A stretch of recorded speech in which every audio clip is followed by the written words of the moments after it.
बाई काय म्हणते, अरे कर म्हणे आता या मरेल मुद्द्यावर राज. तू या देशाला खलास केलं ना, तू या देशाला नष्ट केलं ना, तू या देशाचा खून वाहला ना, तू या देशाची हे नदी पाहून राहिली ना खुनाची, चल कर म्हणे आता या मरेल मुद्द्यावर राज. तेव्हा त्या अशोक सम्राटाच्या मनामध्ये पश्चाताप झाला. माया हो, कुठल्याही माणसाने जर दुष्कर्म केलं तर त्याच्या मनामध्ये झोपायच्या वेळेस पश्चाताप होते बघा. हा, जेव्हा त्यांच्या मनामध्ये असा पश्चाताप झालेला आहे की अरे मी किती हे दुष्कृत्य केलं, आणि म्हणून परेशान होता अशोक सम्राट. त्या ठिकाणी उपतिष्ठ नावाचे भंतेजी त्या नगरामधून चालले होते. शांत निवांत एकांत ते भंतेजी जात असताना अशोक सम्राट पाहिलं की अरे एवढी शांत मुद्रा कोणाची आहे, किती यांच्या चेहऱ्यावर तेज आहे आणि मोजकेच पावलं टाकत आहेत, अशी कोण व्यक्ती आहे हे. तेव्हा अशोक सम्राट त्यांच्या पायदळी गेले आणि भंतेचे पाय धरले. भगवान, उद्याचं भोजन माझ्याकडे. पण भंतेजी म्हणतात, राजन एका अटीवर भोजन घेतो. एक अट आहे. सांगा भंतेजी. एक अट, जेव्हा तू हातची तलवार फेकून देशील तर तुझ्या घरचं भोजन घेतो. बघा, तेव्हा अशोक सम्राट त्यांनी आपल्या हातची तलवार फेकून दिली. भंतेला वंदन केलं, भंतेला शरण गेले, भंतेने धम्माचा उपदेश केला. आणि तेव्हा अशोक सम्राट बौद्ध धम्माचा कट्टर उपासक झाला.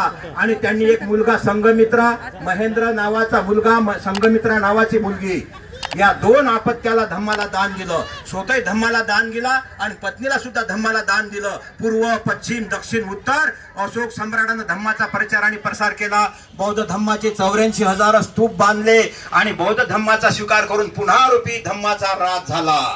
लक्ष द्या, पुनःरूपी धम्म नष्ट झाला, पुनःरूपी धम्म लोप पावला, पुनःरूपी धम्माला नष्ट करण्यात आलं. आणि त्या महूच्या छावणीमध्ये, रमाईच्या हृदयामध्ये, आपल्या बाबा भीमाईच्या हृदयामध्ये, भीमाईच्या हृदयामध्ये, रामजी बाबाच्या कुळामध्ये ते बोले. लक्ष द्या, हे ती बोर्ड आहे. लक्ष द्या, पहिलं परिवर्तन भगवान बुद्धांनी केलं, दुसरं धम्माचं परिवर्तन अशोक सम्राटांनी केलं, आणि तिसरं ते बोधिसत्व की ज्यांनी कोटी लेकराला आपलंसं केलं. राजरत्न मेला, गंगाधर मेला, रमेश मेला, इंदू मेली, परवा नाही केली. रमाई तळपू तळपू मेली, परवा नाही केली. शाळेच्या बाहेर बसवलं, शाळेत नाही येऊ दिलं. वरंड्यात बसले तरी शिकले, अंगावर पुस्तक फेकले तरी शिकले, आणि शाळेमध्ये फळ्यावर गणित नाही लिहिलं तरी शिकले. मास्तरनं अपमान केला तरी शिकले, फळ्यावर डब्याला हात नाही लावू दिला तरी शिकले. एवढे शिकले. MA PhD DSc LLD D.Litt बार एट लॉ एवढे शिकले. 11 धर्म, 11 धर्माचे 62 पंथ, 62 पंथाचे 40,000 ग्रंथ, एवढा अभ्यास केला. ते इथेही थांबले नाहीत. या भारत देशाची इज्जत बचवली, संविधान लिहिलं, इथेही थांबले नाहीत. आजचा दिवस तो नागपूरच्या मुक्कामी या 9 कोटी लेकराला आपलंसं केलं. आणि त्या बोधिसत्वाने तुमचं आमच्या जीवनाचं सोनं केलं, या देशाचं सोनं केलं. आणि तो दिवस आजचा दिवस आहे. त्याला म्हटलेला आहे धम्मचक्र परिवर्तन. हे धम्मचक्र परिवर्तन बाबासाहेबांनी केलं. आणि ज्या लोकांनी अन्याय अत्याचार केला या समाजाला, तर ते बाबासाहेबांनी तुमच्या आमच्या जीवनाचं सोनं केलं. म्हणून आजच्या प्रसंगी या ठिकाणी पहिलं धम्मचक्र गतिमान बुद्धांनी केलं सारनाथ मध्ये, दुसरं धम्मचक्र अशोक सम्राटानं केलं, आणि तिसरं धम्मचक्र गतिमान बाबासाहेबांनी केला. आता हे बाबासाहेबांचे लेकरं त्यांच्या पावलावर पाऊल टाकून हा दिवस साजरा करून आपल्या मुला बाळावर चांगले संस्कार टाका, एवढीच अपेक्षा बाळगतो. आणि या ठिकाणी माझ्या वाणीला पूर्ण विराम देतो. साधू साधू साधू. पूज्य भंतेजी या ठिकाणी गुड्यावरून सुद्धा भंतेजी आलेले आहेत. पूर्ण भंतेजी हे सुद्धा बाबासाहेबांच्या जीवन चरित्रावर भर टाकतील, बाबासाहेबांच्या शिक्षणावर भर टाकतील. शांततेने ऐकाव.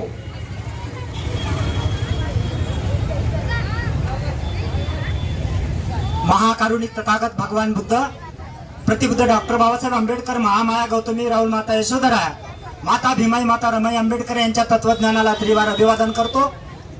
समस्त धम्म उपासक उपासिकांना सविनय क्रांतिकारी जय भीम करतो. आणि वेळेचं महत्व जाणून थोडक्यात सांगायचा प्रयत्न करतो.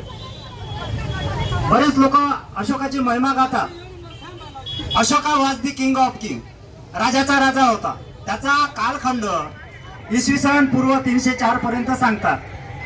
आणि जेव्हा त्यानं शेवटी कलिंगवर लढाई केली, आपल्या तेलंगणाच्या उत्तर भागामध्ये एक दया नावाची नदी आहे, तिथं लढाई शांत झाला आणि धम्माची दीक्षा घेतली.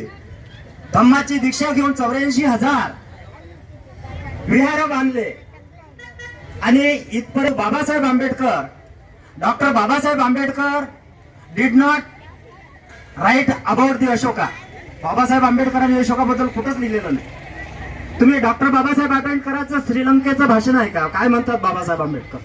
बौद्ध धम्माला जसा अशोकानं प्रसार केला तशीच ग्लानी सुद्धा अशोकाच्या राजवटीमध्येच अशोक गेल्यानंतर ती गर्र खाली उतरला. ज्या ब्राह्मणांनी बौद्ध धम्म दीक्षा घेतली होती ते ब्राह्मण बुद्धाच्या विरोधात गेले आणि तिथून धम्माला ग्लानी आली. आणि अशा तऱ्हेनं अशोक हा राजाचा राजा होता. बाबासाहेब आंबेडकर त्याच्याबद्दल कुठं काही लिहित नाहीत, परंतु त्यांनी 84,000